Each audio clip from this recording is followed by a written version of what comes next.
Buenos días, bienvenidos y bienvenidas todos y todos a este nuevo encuentro en la otra mirada educativa. Hoy nuevamente contamos con Giorgio Torres Santomé, Ah, catedrático español, quien nos conversará el día de hoy respecto a las reformas educativas en España, a partir de la LONCE, de la Ley Wert y el estado actual de las reformas y su vinculación a las políticas neoliberales internacionales. Bienvenido, Giorgio. pues encantado de estar aquí otra vez. Julio, ¿qué fue la LONCE? ¿Qué significó la reforma de la LONCE impulsada por el ministro Wert? Bueno, ¿qué significa o no? ¿Qué significa? Porque ya está en vigor toda. O sea, fue entrando en vigor en varios plazos y este año ya entró por completo en todas las etapas del sistema educativo ya están gobernadas bajo esa ley. Esa es una ley, el ejemplo claro de lo que son las políticas de globalización neoliberal, y cómo se van poniendo esas mismas filosofías y medidas, es decir, cómo el sistema educativo también está entroncado dentro de los otros subsistemas que forman todo lo que es un gobierno, ¿no? Es decir, una de las cosas que a mí me gustaría también reflexionar sobre ella es que tenemos que ser conscientes de que el Ministerio de Educación no es el único ministerio que gobierna un país, sino que el gobierno de un país está constituido por un conjunto de gobiernos. Si tú miras lo que hace ese gobierno, verás cómo en todos los ministerios tomaron decisiones de un calado enorme, hicieron una legislación completamente nueva, todas con la misma filosofía. Y si tú analizas lo que pasó, las medidas que sacó o las leyes que sacaron los ministerios de administraciones públicas, de justicia, de sanidad, de trabajo, todos. Y todo el mundo estamos criticando y todos estamos viendo cómo nos aplica la misma medicina, por así decirlo. Y si están regidos esos gobiernos y guiados por esas ópticas de lo que es el neoliberalismo, pues lo que van a hacer es realidad esos principios también en el sistema educativo. Y al sistema educativo le van a encargar lo va a sufrir en dos dimensiones. Una, lo que significa los procesos de privatización. Eso es muy visible, etcétera, ¿no? Es decir, si el neoliberalismo lo que quiere es que el Estado desaparezca, en lo que puede competir con lo que pueda ser cualquier actividad de negocio, pues lógicamente las grandes líneas de negocio que el estado de bienestar, no los estados socialistas, sino el estado de bienestar, venía manteniendo dentro de ese capitalismo, era que, bueno, los sistemas de sanidad eran fundamentalmente públicos. Nosotros tenemos una sanidad que es realmente muy buena, a la que también le hicieron la misma política que le están haciendo al sistema educativo. Otra era el sistema educativo, otra era el sistema de pensiones, todo ese tipo de lo que era el estado de bienestar. Todo eso se viene abajo y ellos privatizan todo. Entonces, las medidas que va a tener esta ley es a ver cómo podemos privatizar la educación. Y para privatizar la educación lo van a hacer fundamentalmente sobre la base de un discurso, que es la construcción y amplificación y exageración de que el sistema educativo público es de mala calidad. Entonces ahí es donde van a jugar con todas esas pruebas de comparativas internacionales, como puede ser PISA, PIRLS, TIMSS, todo ese tipo de pruebas que se aplican internacionalmente. Son como, diría Paul Virilio, bombas informacionales, ¿no? Lanzan esa información, tú piensas que PISA se hace público el resultado en todos los países del mundo y el mismo día y a la misma hora. Entonces es como una bomba donde nos dicen en todos los países que tenemos un sistema educativo horroroso. Y, por lo tanto, nos van a señalar lo que ellos consideran que es horroroso y, por lo tanto, lo que hay que reformar, según ellos, ¿no? Entonces, esa es una de las políticas claras. Construir el fracaso de ese sistema educativo público, decir que no tiene solución y que los mejores, donde hay menos fracaso de todo eso, es en la educación privada o en la educación concertada, porque además el problema es que también la educación privada está desapareciendo y convirtiéndose en privada, porque es una forma incluso también de ayudar a adelgazar lo que es lo público. Es decir, si lo público lo tenemos también que repartir entre aquellos que quieren una educación privada, adelgazamos el sistema educativo público, es decir, lo dejamos sin recursos para poder ofrecer esa educación de calidad, etc. Entonces, si te das cuenta, en todos los países lo que está creciendo no es la educación privada, sino la concertada. La concertada tiene dos características, son la propiedad del centro es privado, pero el dinero para mantener ese sistema educativo es público, ¿no? Que es una cosa curiosa. Luego les van a decir que no pueden discriminar, que tienen que de alguna forma seguir unas reglas determinadas que todos sabemos que no se cumplen. Pero, y que ahí hay más flexibilidad y sigue habiendo negocio. Ahí se hace mucho dinero público a través de muchos factores. Entonces, una es esa dimensión. Y la otra, por subrayar así también más fuertemente las repercusiones de esta ley, es que todo sistema educativo siempre estaba destinado a conformar un tipo de personalidad. Es decir, la sociedad industrial necesitaba educarnos como trabajadores y trabajadoras. Y era cuando analizábamos el currículum oculto de esa escuela y decíamos, es que ahí nos enseñan mucho a obedecer, a callar, a entrar en fila, a ser evaluados sin rechistar, ¿no? Claro, esas eran las destrezas, las competencias que te exigía el trabajo en una gran factoría donde había miles y miles de trabajadoras y de trabajadores. Entonces, había que disciplinar esos cuerpos y disciplinar esas mentes, ¿no? Y eso era. Cuando llegamos un poco a la democracia, pues había que educar una ciudadanía democrática. Y, por ejemplo, en España, en la medida que entramos en la democracia, empezaron rápidamente el sistema educativo a decir, tenemos que enseñarles a los estudiantes lo que es la democracia y a aprender a funcionar como personas demócratas. Y el sistema educativo se llenaba, por un lado, de asignaturas sobre valores sociales, éticos, ciudadanía y, sobre todo, se incidía en la necesidad de metodologías que enseñaran a trabajar en equipo, etcétera, etcétera. O sea, personas que somos interdependientes. Claro, ¿cuál es la filosofía? ¿Qué tipo de personalidad quiere construir esta nueva ley? Pues una diferente. Y es una ley que se acomode, que haga viable, perpetúe y garantice la sobrevivencia de ese neoliberalismo. Entonces, es un tipo de persona y de una mentalidad también acorde, que es una personalidad neoliberal, o sea, muy competitiva y que está todo santo día invirtiendo en todo hacia sí mismo. Es la persona que se vende a sí mismo, que continuamente está exigiendo papeles que digan, certifícame que estuve aquí, que estuve allá, para intercambiarlo en el mercado del trabajo. Como se suele decir, son los empresarios de sí mismos. Tú te conviertes en un autoempresario de ti mismo. Es una persona totalmente conservadora y eso explica, por ejemplo, cómo se puso obligatoria la religión como asignatura en todos los cursos del sistema educativo. Y es una asignatura de oferta obligatoria, pero que se oferta con otra para elegir otra. O sea, se elige entre dos. Una que se llama educación cívica y otra que se llama religión. Como religión la dan los curas y la controla la iglesia, etc. Esos son muy generosos dando notas. Y entonces, lógicamente, los estudiantes, aunque no practiquen o no quieran, o sean laicos o ateos o lo que sea, se matriculan ahí porque se aprueba con muy buena nota y hace media, para las medias, para las reválidas y para pasar de cursos, etc.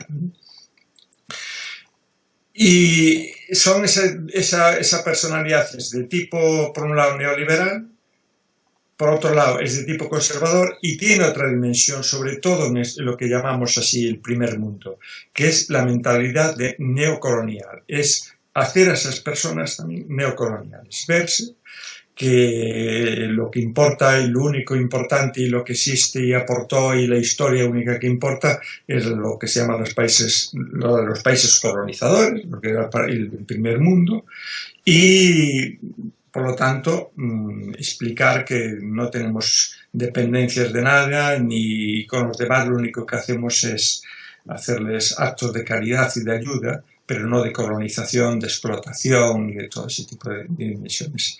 Entonces, eso es una de las cuestiones muy claras y además eso se ve y se ve. Hay una cosa que a mí me espanta, que son, por ejemplo, muchas ONGs, ¿no?, que trabajan en temas de educación. Otra cosa son las que trabajan en cuestiones de salud, etcétera, que bueno, pueden tener otro rol. Pero a mí cuando me dicen que montan una ONG para ir a educar a Namibia o hacer planes educativos en cualquier país africano o latinoamericano, claro, uno se sorprende y dices, hombre, eso es lo que hacían los colonizadores, iban a llevarles allí su cultura y decirles que ellos no tenían cultura y había que educarlos, etcétera. Por ponerlo en ese eslogan así de cuatro características que tiene esa personalidad y que luego todo el currículum que va a hacer el sistema educativo lo va a visibilizar muy fácilmente. Es consumir ese homo económicos, ese homo consumens, ese tonto racional que decía y dice Amartya Sen sobre algunas características de ese tipo de personalidad. Pero es también el homo debitor, el ser humano endeudado. Tú ten en cuenta que la Constitución española dicen que no se puede modificar porque requiere tantísimos acuerdos entre todos los partidos y que eso es imposible, pero de la noche a la mañana, en menos de 24 horas, cambiaron un artículo de la Constitución. Se pusieron de acuerdo el Partido Popular y el PSOE. Y ese artículo era la obligación de pagar las deudas antes o sea, a la hora de hacer un presupuesto en un país, lo primero es pagar lo que tú debes a los bancos extranjeros, a los países extranjeros, a los gobiernos de los países extranjeros. Mejor dicho, a los bancos, más que a los gobiernos, ¿no? Fíjate. Y eso, además, tuvo una repercusión, y es que, de repente, PISA empezó a evaluar una materia nueva frente a las tres clásicas del lenguaje, las competencias matemáticas y las competencias en la educación científica. Es la educación financiera, claro. Que no es la educación económica, que es la que me gustaría a mí. Es la educación financiera, que es precisamente acostumbrarte a eso. O sea, tú no cuestionas la estructura económica de tu país, lo único que aprendes es cómo se piden préstamos, hasta dónde puedo endeudarme, cosas por el estilo. Y la otra tipo de personalidad que construye el sistema educativo es ese homo numéricos. Es el hombre que ya, que estamos en todo momento cuantificado. Yo te podría decir la cantidad de calificaciones que tengo dependiendo en qué, porque en publicaciones tengo no sé qué número de ranking, en los resultados no sé qué otro número de ranking y así todo, ¿no? Y los estudiantes todos todos acostumbrándonos a tener un número de algo que nos va jerarquizando. Ese homo numéricos, claro, lo bueno que tiene es que él es una especie, yo digo, de volver a una especie de sociedad neopanóptica. Con ese número tú te sabes y puedes exigir cosas para ti y puedes vigilar quien no teniendo menores puntuaciones te adelanta o es elegido para otra cosa, etc. Es una cosa auténticamente perversa. Y claro, son números y sistemas y modos de evaluación, porque esa es la cultura que estamos ahora teniendo, que nunca se cuestionan.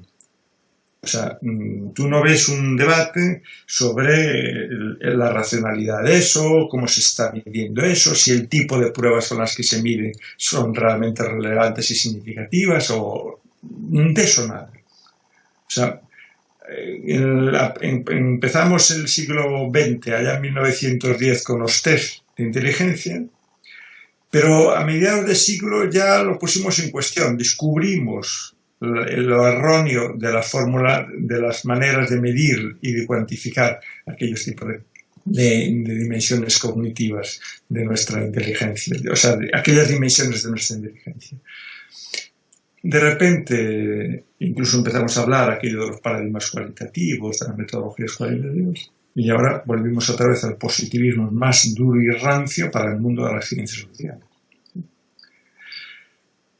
No sé, si quieres, para no soltarte una conferencia que sea una entrevista. Perfecto. Nos conversaste sobre el marco teórico general de la LOMCE. Sí, esos son como las filosofías que tiene debajo. Y luego las diferentes medidas van haciendo viable eso. y cuáles fueron las medidas más punitivas, Claro, más de carácter neoliberal que implicó esta LONCE. claro, la primera de todo esto, el discurso de la privatización se apoya en otro discurso sobre la libertad de elección. Entonces, claro, que es un discurso que es muy vendible pues a a las personas que tienen menos formación en ese tipo y que reflexionaron menos sobre eso, porque claro, a ti te dicen, tú puedes elegir el centro que quieras, y tú dices, fenomenal, como quien entra a un supermercado y puede elegir. Claro, de repente te dice, bueno, yo entro en un supermercado, puedo elegir, pero solo entre estos productos porque aquel otro producto ya me cuesta mucho. Entonces, la elección requiere de saber qué condiciones económicas tienes, pero sobre todo, en nuestro caso aquí, significa sobre qué base, con qué argumentos elige una familia y dice que este centro es mejor que este otro. ¿Dónde está el debate sobre lo que es un buen centro educativo?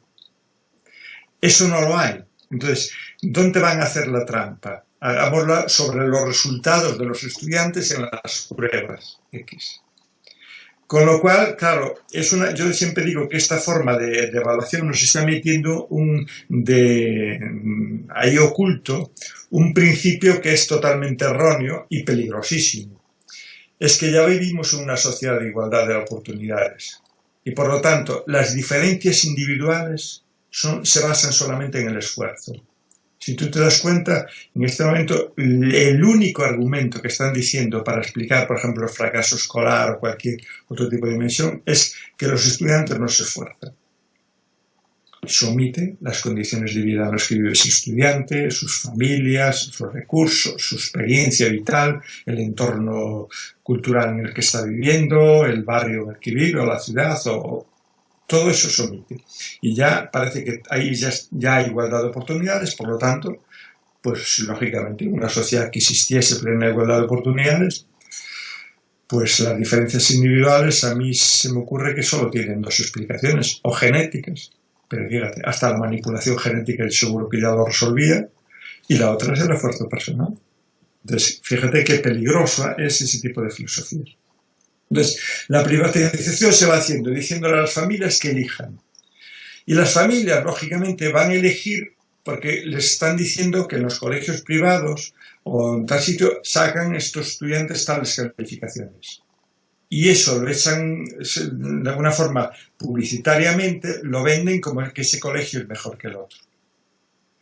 Claro, eso lleva a una perversión enorme. Fíjate, PISA, que es una prueba que ponemos muchísimas personas en cuestión, te dice incluso PISA que cuando tomamos en consideración el contexto sociocultural, el capital cultural de las familias, de los chicos y chicas que escolariza cada centro, no hay ningún estudio, ni un solo estudio, que diga que el colegio privado es mejor que el colegio público.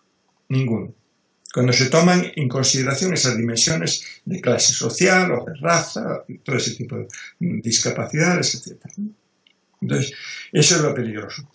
Claro, tú piensas que mi país es el segundo país de Europa, después de Bélgica, es el primero, el segundo somos nosotros, en cuanto al crecimiento de los colegios privados y concertados.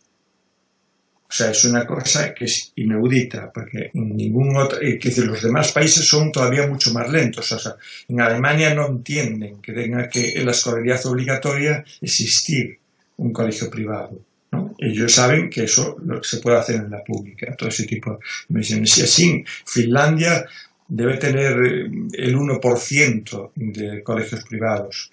Nosotros tenemos escolarizados entre un 35 y un 40% ya en este momento en los centros privados concertados. Pero cuidado, que esa cifra es también engañosa, porque dice, bueno, 30 aún queda un 70%, un 70 y pico por ciento que está en la pública. Digo, ya, pero esto es como la media. Cuando dicen la media de riqueza de un país y juntan el capital de Amancio Ortega con el mío, yo salgo multimillonario, ¿no? Lógicamente, si esa es la media. Pero, claro, si tú vas mirando las medias y vas mirando por territorios, tú te encontrarás que quien hace que el número no sea tan visible y que no se demuestre el progreso tan enorme, tan descarado, el crecimiento tan brutal que tiene la enseñanza privada y concertada, es que las comunidades más pobres tienen menos colegios privados. Pero sobre todo, ¿quién no tiene colegios privados? Los núcleos rurales y los barrios más marginales. Si tú miras lo que son las ciudades, el centro, donde viven las clases medias, no digo ya nada, las clases altas, ahí la inmensa mayoría ya va a colegios privados y concertados.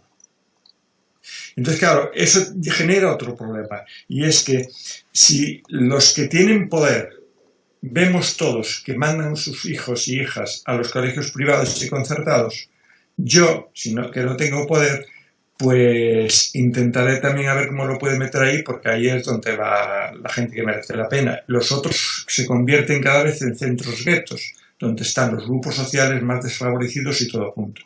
Entonces, claro, eso tiene un peligro enorme, porque el peligro para mí más fundamental es que yo siempre suelo decir así: si te educan por separado, vas a vivir por separado.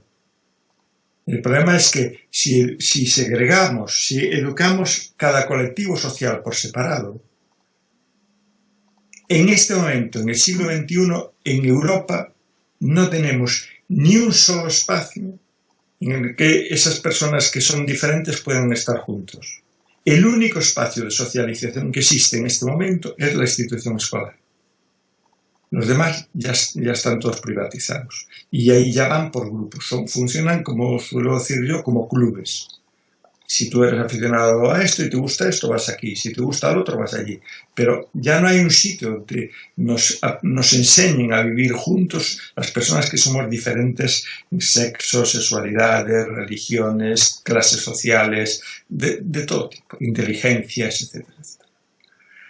Y entonces, claro, ese para mí es el mayor peligro. Y ya te digo, el avance de la privatización es auténticamente escandaloso y además es una privatización que es religiosa, porque ten en cuenta que la inmensa mayoría de los centros privados y concertados están en manos de la Iglesia Católica. Y claro, esos tienen un ideario, es decir, la finalidad de esos centros es, unos, hacer negocio, pero otros también hacer negocio económico, y otros además y prioritariamente hacer el negocio simbólico. Claro, el aprendizaje del laicismo y el trabajo del laicismo solo se puede hacer en una institución pública, no en una institución privada, ¿no? Es muy difícil en una institución privada, podría existir alguno, pero es muy difícil. Si tú planteas el plan de la formación docente, sí. ¿qué estaría contemplando la LONCE? Porque nos hablas de todo el proceso general del sistema escuela. Ahora, sí. el plan de la formación docente, la LONCE contempló cambios sustantivos. No se metió en eso, pero se mete de alguna forma, indirecta, pero se mete. Quiero decir, ¿qué va a hacer en el currículum, por ejemplo, para formar ese homo numericus, consumens, debitor y económicos? Para formar esa personalidad neoliberal, conservadora y colonialista. Pues lo que va a hacer es primar solo aquellas materias que puedan incidir en eso, o que no puedan, que de alguna forma te desocialicen. Entonces, ¿y eso cómo se hace? Pues, entre otras cosas, poniendo obligatorias reválidas y exámenes externos. El Estado en mi país les pasa a todos los niños al finalizar tercero de educación primaria, o sea, con 8 años, una prueba para ver qué están aprendiendo en las escuelas. Pero ¿esa prueba de qué es? De expresión, de comprensión oral y escrita y cálculo, solo. Ya te le está diciendo al profesorado, mire, lo importante son estas dos materias: expresión oral, escrita y cálculo. En sexto de primaria, o sea, al finalizar la educación primaria con 12 años, les vuelven a aplicar otra prueba externa, que la controla el ministerio, exclusivamente el ministerio. ¿Qué mide? ¿Qué van a evaluar? Comunicación lingüística, matemáticas, ciencia y tecnología. Si tú haces un listado de qué materias nadie evalúa, y qué es lo que llamamos la educación integral, es decir, si tú dices, ¿qué es la educación integral? Y por lo tanto, ¿qué dimensiones hay que educar? Tú estás viendo en todo momento que las ciencias sociales, las ciencias humanas, el mundo todo de las artes, no le preocupa a nadie. No hay ni una sola materia que sea obligatoria que alguien le evalúe externamente. Y por lo tanto le diga a los centros, cuidado que esto es importante. Es decir, si a mí me evalúan o me miden externamente solo esas dimensiones, como esas dimensiones además el Estado dice que hay que hacerlas públicas, pues lo que vamos a hacer todos es más horas de matemáticas y más horas de ciencia y más horas de lenguaje, y las demás menos, ¿no? Y luego eso tienes por un lado. Luego tienes las reválidas al finalizar la educación obligatoria, pero luego tienes PISA. PISA, con los 15 años te mide estas 3 dimensiones más una cuarta, que es la educación financiera. Pero PIRLS, que es otra prueba internacional que se pasa en cuarto de primaria, mide la lectura. Y TIMSS mide las matemáticas, también en cuarto de primaria, eso con 9 años, ¿no? Entonces, claro, ¿qué te está haciendo? El mundo, todas las ciencias sociales, de las humanidades y de las artes, está pasando a ser secundario. Y esas son las materias que te descentran. Es decir, en el sentido de que te enseñen a ponerte en el punto de vista de otra persona. Es decir, el mundo de la literatura es el mundo donde aprendemos a soñar, a imaginar, a entender a esa otra persona, porque te pones en el punto de vista del otro. Entonces, claro, tú lees una buena novela y te emocionas. Y ves y percibes que hay otras personas que viven de otra forma y tú no te podías imaginar que esa persona podría estar sintiendo eso. Es decir, son las materias que nos enseñan a ponernos en el punto de vista de otra persona, a sentir a lo que es la simpatía, ¿no?, con otra persona y todo eso. El mundo de las ciencias sociales le pasa lo mismo. Es lo que te está narrando un poco los grandes logros que hizo la humanidad, pero sobre todo cómo los hizo. No quién los hizo, que es lo que nos contaban las historias de los reyes, no, es que hacía la gente, cómo se producían esos cambios, a través de qué dinámicas. Es en el que aprendemos cómo funcionan las sociedades, cómo las sociedades fueron progresando y fueron resolviendo problemas, fueron enfrentándose a toda clase de explotaciones a las que fuimos siempre todos los pueblos sometidos, ¿no?, sobre todo las clases más populares, etc., ¿no? Y el mundo de las artes es el mismo, es el que te enseña a mirar y que te va a desarrollar todo el mundo de la creatividad y todo ese tipo de situaciones. Claro, si yo solo desarrollo esa personalidad para el mundo de las ciencias experimentales y el mundo de las matemáticas, pues lo que estaré haciendo es, claro, ayudando a desarrollar esos campos. Y esos campos son los campos en los que, dependiendo qué tipo de personalidad sean especialistas en esas áreas, podemos hacer que esas personas su conocimiento lo pongan al servicio de la humanidad y sobre todo de los más desfavorecidos, o se dediquen a los grandes negocios que necesita en este momento la burguesía más dura, que son todos los negocios que tienen que ver con la vida, con el desarrollo de las ciencias que tienen que ver con la vida, las biotecnologías, las ingenierías de la vida, las ingenierías de vigilancia de la guerra, etcétera, todo eso. Ahí son los grandes negocios donde está. En este momento pues, lo estamos viendo, el debate que hay sobre las grandes industrias farmacéuticas, las patentes y cómo hay medicamentos que hoy curan cantidad de cosas, pero que solo ciertas personas pueden acceder a ellas porque son muy costosas, todo ese tipo de cuestiones. Entonces, claro, la formación integral que dijimos, que esas personas tienen que tener una buena base científica, una buena base humanística y una buena base tecnológica, etc., significa que esa persona lo que hace en su vida está pensando en los demás y piensa en los demás. Porque las ciencias sociales lo que le van a hacer ver es la perversidad de un tipo de medicina cuando se aplica de una forma determinada, o la perversidad de desarrollar determinadas líneas de investigación que solo favorecen a un grupito muy reducido de la población que tiene problemas de obesidad, cuando la mayoría tienen todo el otro problema, del hambre, por ejemplo. Entonces, claro, esa es la cuestión de ese tipo de personalidad. Y encima, si te cercenan los contenidos de esas áreas de conocimiento, pasan a ser los menos importantes, y encima te escolarizan con tus iguales, a ti te desaparece de la mente cantidad de gente. Pero no solo te desaparece, sino porque ojalá desapareciera, porque en el momento que aparecieran tendrías la curiosidad de saber quiénes son. No, al revés, te van a meter los mitos de que los otros son culpables de lo que les acontezca, que ya vivimos en una sociedad que hay igualdad de oportunidades y por lo tanto que si hay personas pobres o lo que sea, pues es culpa de ellos, tú no tienes la culpa de nada, ¿no? Entonces, esa es la dimensión también neocolonizadora. Tú ten en cuenta que el primer mundo solo puede llevar el ritmo de vida que lleva y en la medida que lo haga explotando como está haciendo a todos los otros países del mundo. Entonces nosotros podemos comprar prendas de ropa a un precio ridículo, pero a alguien se lo están pagando mal. Lo que tú planteas reconfigura el ejercicio de la profesión docente. Pero claro, todo eso va a incidir en la profesión docente, es decir, que te van a enseñar, pues, claro, para pasar esas pruebas. Es decir, en los sitios donde hay test, donde hay pruebas de ese tipo, es decir, en España en este momento hay un desconcierto enorme y los estudiantes y profesores están todos muy nerviosos este año. ¿Por qué? Porque este año entran en vigor dos tipos de pruebas. Las reválidas al finalizar la escolaridad obligatoria y la reválida para entrar en la universidad. Y es la que depende de todo. El nerviosismo es ¿en qué van a consistir?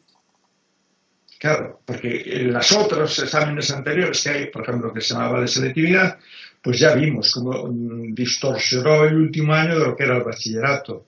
Que si en el segundo año de bachillerato yo tengo que hacer al final una prueba para entrar en la universidad, ¿en qué consiste ese año? Exclusivamente en preparar y en entrenar en trucos al alumnado para pasar ese tipo de pruebas específicas que hay allí. Entonces el profesor te dice, este tema no lo vamos a explicar de otra forma, mira, vamos a hacerlo de esta forma, que esto es de la forma con la que podéis aprobar, ¿no? Entonces, toda prueba externa lo que hace es obligar a que la práctica que hay dentro sea una práctica destinada a que esa prueba se pase. Entonces, claro, esa es la dimensión fundamental que hay. Entonces, en la formación de profesorado no hubo un programa específico, pero si todo el mundo está hablando con los mismos lenguajes, estas mismas materias van a parecer importantes, pero hay otra dimensión importante que todavía está creciendo, pero yo creo que en la mayoría de la gente todavía no cayó en la conciencia de lo que es eso. Y es que, bueno, la universidad hay que privatizarla. Y si no la privatizas, ¿qué hacen? Pues convertirla en algo que no merece mucho la pena. En este momento en España es muy significativo, por ejemplo, cómo los hijos e hijas de las clases sociales más altas ya abandonaron las universidades españolas. Si tú miras por clases sociales quienes están en las universidades, ya empiezas a ver cómo, bueno, por supuesto ya no es solo en las carreras de humanidades, letras y magisterio, lo que es el mundo de la educación, que ahí están las clases populares, por supuesto, sino que las otras también están empezando a abandonar y se van a universidades extranjeras o a centros privados especiales que ya están haciendo en colaboración con fábricas que luego a su vez los recolocan, ¿no? Tú ves los grandes bancos, los grandes medios de comunicación están ofertando títulos con los que luego seleccionan a la gente que van a trabajar ahí, ¿no?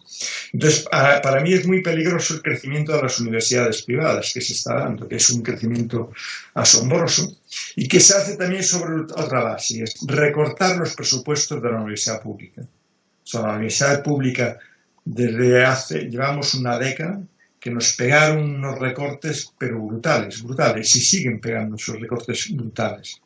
Claro. Con lo cual, la calidad de los servicios y lo que ofertas se tiene que resentir de alguna forma. Aunque hay un compromiso ético de hacer todo lo mejor posible, etcétera, pero realmente no podemos obviar que los presupuestos que tenemos para dotar de bibliotecas, laboratorios, se redujeron de una forma escandalosa. La posibilidad de contratar al profesorado está súper reducida, ¿no? Nos aumentaron el número de horas de dedicación, de todo, ¿no? Entonces ahí hay un problema muy, muy grande. Y por otro lado hay otro problema, y es que en esa introducción de de las universidades privadas, también empieza a aparecer ya, pues lo que ya habíamos que había en otros países, como puede ser, por ejemplo, Estados Unidos, ¿no? Como las grandes fundaciones en las que están metidos, pues, esas personalidades que todos conocemos, Bill Gates y todo ese tipo de personas, y los grandes bancos, están ya creando centros para formar ellos a la gente. Y entonces están, y claro, uno de los negocios que ellos ven es precisamente la formación de profesorado, que lo pueden formar en eso, es decir, están metiendo en, es decir, si yo estoy haciendo ese ser humano empresarial, lo que voy a y estoy reduciendo todo eso es el mundo de las ciencias sociales, humanidades y artes, necesito también un modelo de gestión de ese centro y la docencia y todo lo que se haga en ese centro responda a otro tipo de filosofía. ¿Qué nos están diciendo? Los centros educativos funcionan mal porque están mal dirigidos. No están, es el eslogan que te están. Y el problema está en la gestión de esos centros. Y se necesita, por lo tanto, una dirección de centro que dirija, más vertical, ¿no? Y de hecho, uno de los artículos que introduce novedosos la 11 es que la elección del director o la directora del centro y del equipo que gestiona el centro no se hace de forma democrática. Escuchan al centro, pero quien toma la decisión es la administración. Ellos eligen a quienes les da la gana. ¿Y eso cómo se traduce en la formación? Pues es incorporar el modelo del Master Business Administration, el modelo de la dirección de empresas, de lo que se está impartiendo en las facultades de económicas y en las escuelas de business privadas, traspasarlo también al sistema educativo.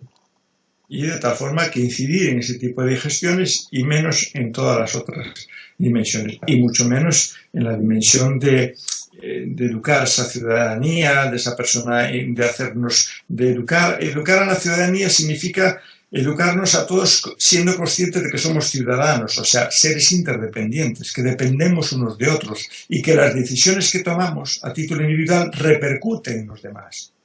Eso es importante. Ahora pasamos de ser ciudadanos a pasar clientes. Claro, el cliente sigue una lógica económica. Tú eres cliente y por lo tanto recibes servicio y tienes derecho en función de tus recursos económicos, exclusivamente. La ciudadanía obvia todo eso y dice, no, aquí todos somos iguales, tenemos todos los mismos derechos. Ante este panorama terrible de ataque a la educación pública, porque en el fondo es un ataque a la educación pública, nos gustaría que nos conversaras sobre las resistencias. Escuchamos hablar de un foro de Sevilla, de cómo se reconfiguró en un foro por la otra política educativa. Hay resistencia del sector magisterial, de sectores sindicales, de los padres y representantes. Cuéntanos de las otras alternativas y de las resistencias a esta política. Sí. No, las resistencias son muy fuertes, ¿no? La prueba es que, fíjate, esa ley se aprueba en el Parlamento y por primera vez una ley educativa solo la aprueba un partido político, que es el Partido Popular, el partido de gobierno, que tenía mayoría absoluta y por lo tanto la logró sacarle solo. Pero nadie más la aprobó. Y al revés, o a mayores, todos los otros partidos parlamentarios llegaron a un acuerdo de que cuando cambiase el gobierno, lo primero que hacían era suprimir y anular la 11. Imagínate eso. ¿Y eso por qué se produce? Porque hay una movilización enorme. Y que es una movilización además que tuvo, yo no sé si imagino que algunas noticias os llegaron por fuera, porque eso fue importante, porque coincidía también 15M con todo ese tipo de situaciones. Y es que de repente educación se puso, las protestas en educación llevaban como uniforme, por así decirlo. Tenemos una camiseta verde con un eslogan que es una escuela pública de todos y para todos y todas, ¿no? Y entonces se los conocía eso por las mareas. La marea verde era cuando vías una manifestación que iban todos de verde con esa camiseta, dices, esos son todos docentes, profesorado o familias que están protestando por la educación. Ese mismo modelo lo fueron aplicando, se fue extendiendo a todos los otros cuerpos del Estado y administraciones del Estado. Es decir, de repente oiríais hablar también de que en España había manifestaciones de las mareas blancas. Eran los mismos que iban, en vez de llevar vestido de camiseta verde, llevaban una camiseta blanca. ¿Quiénes eran? El personal todo de medicina, enfermería, médicas, médicos, todo ese tipo de personas y personas comprometidas con la sanidad. Y así todo era, cada administración, los de justicia tienen otro color, los de mundo económico tenían otra, hasta los estudiantes que tenían que irse al extranjero porque aquí no tenían eso, tenían otro color, etc.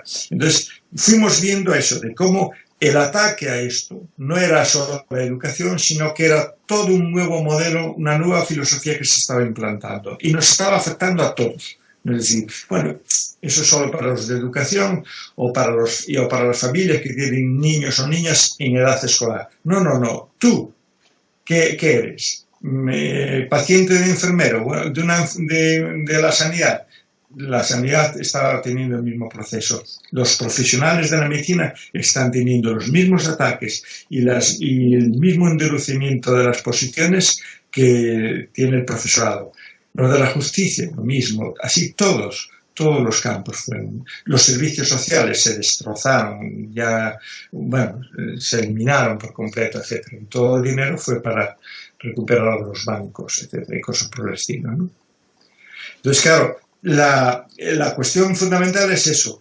Esa resistencia luego se fueron plasmando. Y en educación, lo que fuimos haciendo en los diversos, todos los sindicatos, los partidos políticos, diversos colectivos, fue como diciendo, como ya tenemos claro que hay que derrotar esta ley, es argumentar y dar razones de dónde están las perversidades de esta ley, por un lado, y por otro lado generar una alternativa.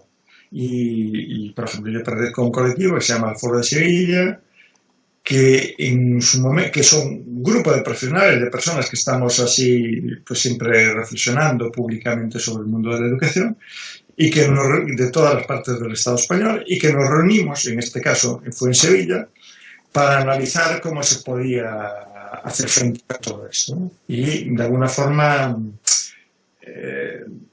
construir argumentos más sólidos para convencer a la ciudadanía de la perversidad de este tipo de leyes, ¿no?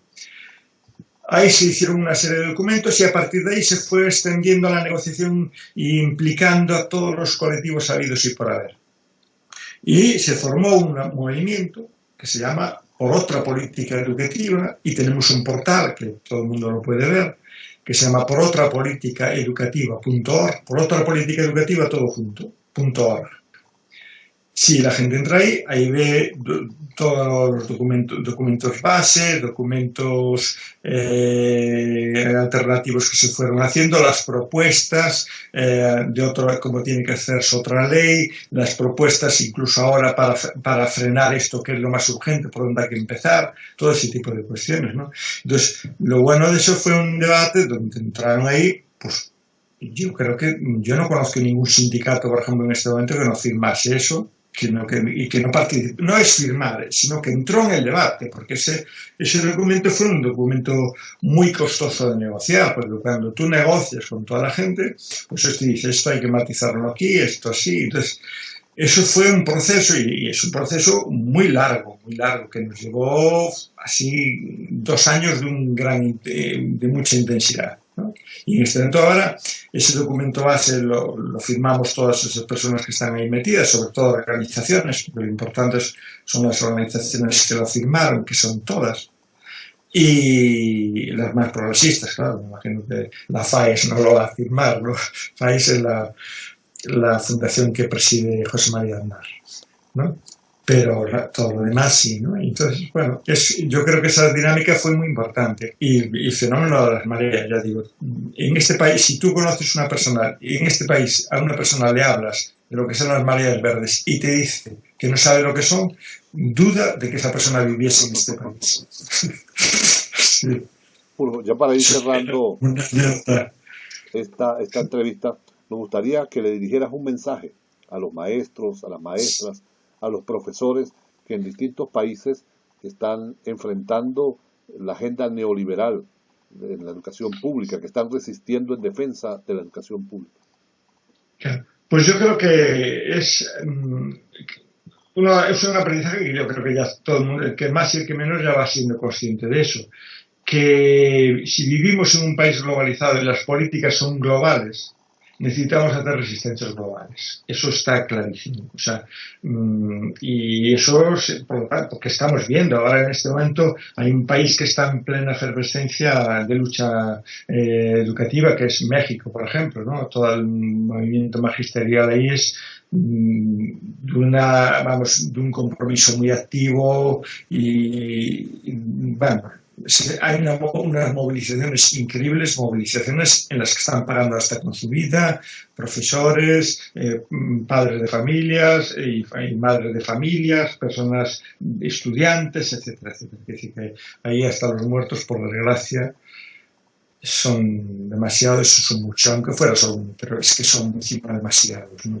Desapariciones de estudiantes, como los de las escuelas normales, esos que desaparecieron, etcétera. Y lo que estamos viendo es que esas mismas luchas que están allí, cuando las miras en España, yo en España se lo explico a alguien, porque es un país que visito con alguna frecuencia en México, dicen, no sé qué está pasando lo mismo que aquí. Digo, claro, es que tenemos el mismo Ministerio del Planeta Tierra de Educación, que es la OCDE, entonces ya está. Entonces, lógicamente, los gobiernos, en la medida que sean de carácter conservador o neoliberal, se convierten en auténticos títeres. Estos son los que les hacen los programas y tú, el gobierno de turno, da la cara. Pero el programa, lógicamente, se lo hacen estas grandes organizaciones. O está detrás, son estas grandes organizaciones lo que las guían. Y la prueba es, tú miras en Estados Unidos o cualquier país, incluso más o menos distante o lo que sea, y estás viendo las mismas dinámicas. Las políticas son las mismas. Y la resistencia está haciendo lo mismo, pues hay internacionales de la educación, portales cada vez más mundialistas, como puede ser Otras Voces por la Educación.org, etc. Es decir, cada vez es mayor el número de espacios y de instituciones y de organizaciones que montamos y que los montamos ya con ese carácter internacionalista, pues como fue siempre la izquierda, que yo soy internacionalista, hasta que creímos que la defensa mejor era cada uno fuera a los suyos, pues. Y ahí fue cuando empezaron las grandes derrotas de la izquierda, ¿no? Entonces, no podemos olvidar el internacionalismo, ¿no? Y en este caso, pues es mucho más claro, porque si me dijeras es que la peculiaridad de la reforma en este país es distinta de los otros, no, de broma. Puede cambiar alguna condición, pero las medidas y las filosofías de fondo, lo que se busca, que es privatizar ese sistema, por un lado, y formar ese nuevo tipo de ciudadanía, esa es la misma en todos los sitios. Y la prueba es, como PISA, pues ahora dentro de unos meses saldrán los últimos resultados de PISA y nos volverán a decir lo mismo, pero solo en estas materias, en ciencias sociales, en artes y todo eso, nadie te va a decir si tienes una buena formación, o en filosofía, nada, esas dimensiones no te las van a evaluar nunca, ¿no? Bueno, entonces, claro, eso es peligroso, porque eso es generar una especie de amnesia, y en el fondo es generar la amnesia histórica, es llegar a aquello que decía Fukuyama del fin de la historia. Es decir, el fin de la historia y este sistema político que veremos hoy que nos está gobernando en la mayoría de los países de corte neoliberal es el único posible, porque los demás que son imposibles, que son imposibles, que son sueños utópicos y te lo van a desprestigiar. Claro, en realidad, en ese momento, ¿para qué necesitas? Para nada. Ya llegamos al fin de la historia. Las ciencias sociales es que estamos en progreso y la realidad la podemos modificar en función de cómo la analicemos y cómo hagamos intervenciones sobre ella. Pero si nos de que esto es lo que hay, que no hay otra salida y que lo único importante y que lo único tal es lo que diga la OCDE, pues eso es el fin de la historia. Por lo tanto, efectivamente, pues vamos al mundo de los negocios, que es para hacer en este mundo, en esta etapa final de la historia en la que estamos. Claro, eso para los que están bien, los grandes ricos del mundo, pues fenomenal. Pero para los demás, que desgracia, ¿no? Por lo tanto, ahí vemos cómo nos están engañando, ¿no? Pero de fondo es eso, es construir la amnesia histórica, quitarnos toda la historia de todas las luchas, que eso ya lo intentaron, ¿no? Que en todos los países siempre las historias las narraban los vencedores. Solo en las últimas décadas empezó a haber resistencias y cada vez más poderosas de decir, cuidado, que aquí faltamos muchísima gente en esta historia. Conversamos hoy desde España con Jurjo Torres Santomé. Giorgio, como le decimos cariñosamente, es uno de los académicos que más ha escrito y reflexionado en los últimos tiempos sobre el impacto de las reformas neoliberales en nuestros sistemas educativos. Gracias, Giorgio, por tus comentarios, por tus aportes a la otra mirada educativa. Nada, gracias a ti, un placer enorme.